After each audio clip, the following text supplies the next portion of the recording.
Friedrich Nietzsche's most bizarre work, Ecce Homo. Friedrich Nietzsche's work is, by nature, quite bizarre in the sense of being radically original, challenging conventions, and often written in an aphoristic and poetic style that departs from traditional philosophical prose. His thoughts on the will to power, eternal return, the transvaluation of all values, and the Übermensch are in themselves concepts that may seem strange or even shocking to anyone approaching them for the first time. However, if we had to point to the most bizarre work in terms of form and personal tone, it would be Ecce Homo, How Someone Becomes What He Is, written in 1888 but published posthumously in 1908.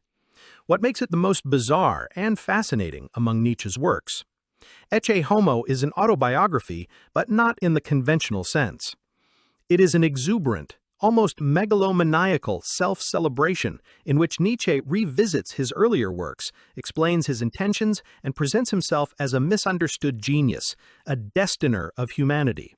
He discusses his eating habits, his health issues, and even his perception of how he himself becomes what he is. The tone of the book is one of remarkable confidence and self-importance, with chapters titled such as Why I Am So Wise, Why I Am So Clever, Why I Write Such Good Books, and Why I Am a Destiny. This voice is intentionally provocative and challenging, but for some it may sound like delirium, especially considering his imminent mental collapse. Few philosophers have brushed upon themselves and their own work with the intensity and lack of modesty that Nietzsche displays in Ecce Homo.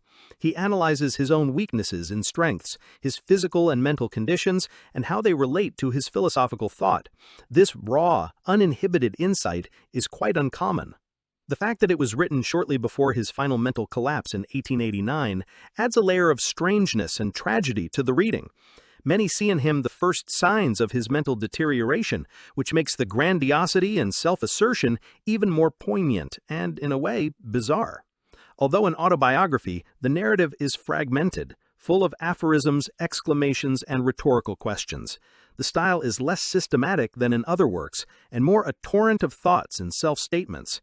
While works such as Thus Spoke Zarathustra are also highly poetic, allegorical, and feature a prophet who descends from a mountain to teach humanity, Ecce Homo stands out for its exaggerated autobiographical nature and the tone of self-exaltation that can be perceived as deeply bizarre, or at least eccentric, especially coming from a philosopher. It is a work that reveals the man behind philosophy in a way that is both fascinating and disturbing.